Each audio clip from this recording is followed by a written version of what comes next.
basically allows you to automate the process of configuring the router. We all seen the CDs. And the setup process included setting up the encryption on your workstation. So what he did, he said, I don't care about the router. Who cares? I have a piece of software here which has the algorithm built in, because the wizard on the CD would actually automate the process of configuring the encryption key on your system. So the software must know the algorithm. So he just basically reverse engineered the wizard, and off you go. He figured out how it's predicted. So for me, what he did is clever. He found the way forward in a non-conventional way. Most of us would have just targeted the router directly, I think. I don't know. And there's public tools for most of these attacks. Once you can predict the keys, we know it's game over. Also, I already stopped playing with the BT Home Hub back in the UK because I changed to cable, and so now I don't have really access to one of them. But every time we would release a vulnerability, BT would fix it. And eventually, it started getting really, really locked down, But BT now wanted to make it so secure, which is a good thing, that they even said, now we're not going to have the default admin password, because they were aware that people could potentially forge a request, including the default password, right? So they said, OK, now we're going to change the default password to a unique value. That's really good. So now the password is completely different on each router. So we already know that you can break in via Wi-Fi because the keys are predictable. And actually, older versions of the router, they use web, which we know that it can be cracked in a few minutes using the right tools. So let's say that you break into the wireless. Now you want to compromise the router. That's the second thing. However, BT now, after the latest upgrade, it caused the router to change to a weird password, which is completely non-crackable, right?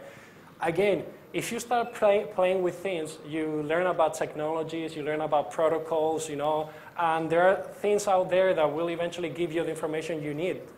In this case, there's a protocol called MDAP, which is a Thomson proprietary protocol, which is used for firmware upgrades. And that protocol will give you the serial number of the router, which turns out to be the admin password, which the routers have been changed to. So BT decided to make the password unique, and actually the password was the serial number.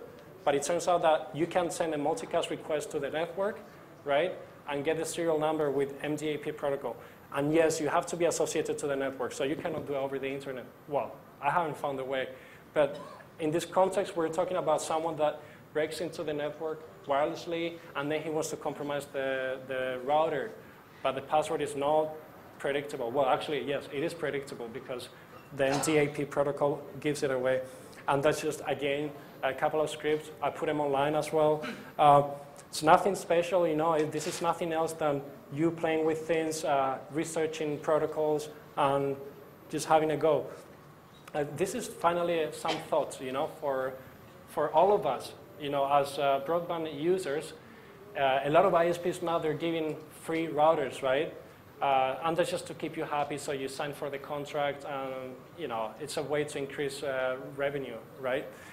They're combining a lot of services into the same router, so now they're giving video on demand, VoIP, internet access, of course, everything's under one box.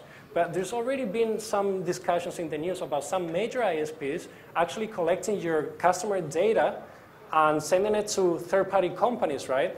Of course, they call it customer analytics. We call it spyware because it's really spying on your behavior. I mean, you don't really know what's being sent, So check this out. Now we have, like, if it wasn't enough with our own computers, now we also have to worry about our home routers being backdoored, right?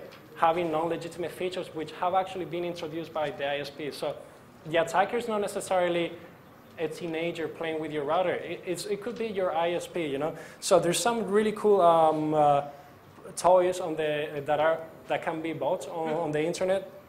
If any of you guys ever buy this, please let me know, because with this toy you can sit between your telephone jack and your wall jack, so it's gonna allow you to debug the entire connection, all the traffic. So that means that now if your router is doing anything dodgy, right, you can find out what's happening. Also for vulnerability research purposes, a lot of these routers, they're now being upgraded remotely automatically by the ISP, right? So now you have to question, you have to wonder, first of all, questions.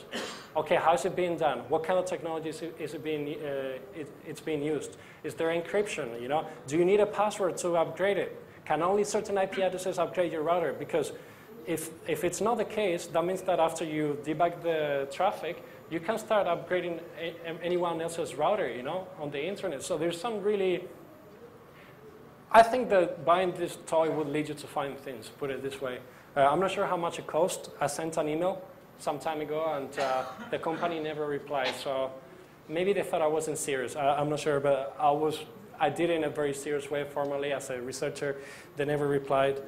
And final thoughts, if you guys, it's an area that there's not a lot of research being done, so it's actually more likely that you will find interesting things because not a lot of people are playing with it. If you play with the kind of stuff everyone else is playing with, then it becomes harder because everyone is just, finding the holes, So I don't know, I think it's quite cool to play with little toys, all of us have a broadband router. Take a look at it. There's a lot of vectors, SNMP, universal plug and play. I mean, there's a lot of cool stuff that you can do. And if you like IP cameras, as I said, the Axis IP cameras, they're very cheap on eBay. Open source, they have an SDK. There's a developer wiki site on axis.com. So if you want to write your own proxy, that'd be really cool because now you upload the proxy, you compile it, right? And now the camera is basically a proxy, right? Say SOX proxy. Run your favorite pen testing tool. Go to the configuration settings and set the proxy to be the camera. And now you're like scanning the internal network via the camera, I mean, most pen testing tools, they allow proxy support, So if you can either write a proxy or port it for Axis IP cameras, that would be really, really cool. It's just some ideas, And I know it's late, so thank you very much for your time, I know it could be a pain sometimes, so I really appreciate your attention, Thank you very much.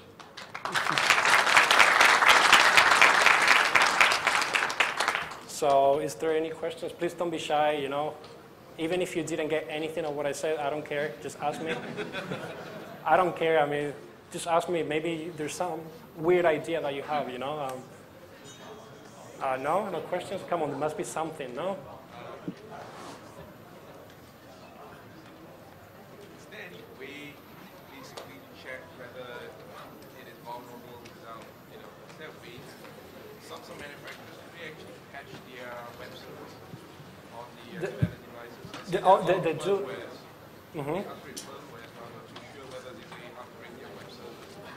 Usually, if you find a vulnerability and you make it public, they do sometimes. But I've seen some embedded devices that are running really old embedded web servers that have been found to be vulnerable. So something tells me that you need to bring it to their attention, because there's some vulnerable versions of, say, HTTPD daemon, right? Light HTTPD, sorry. And if, say that the latest version is 10, you go to an embedded device, update it, and the latest version of the web server is actually 8, for instance, So they're not always upgraded, They're not always up to date with the current public release of the web server. It's another problem because, these devices don't get updated on a regular basis. Just people don't care about them, it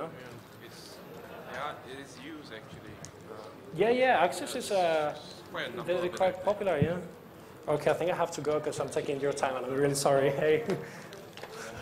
And actually I have to go to another room now.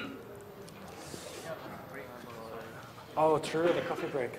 Oh, good. Because I know it's quite frustrating sometimes, Scary stuff. This is my server room.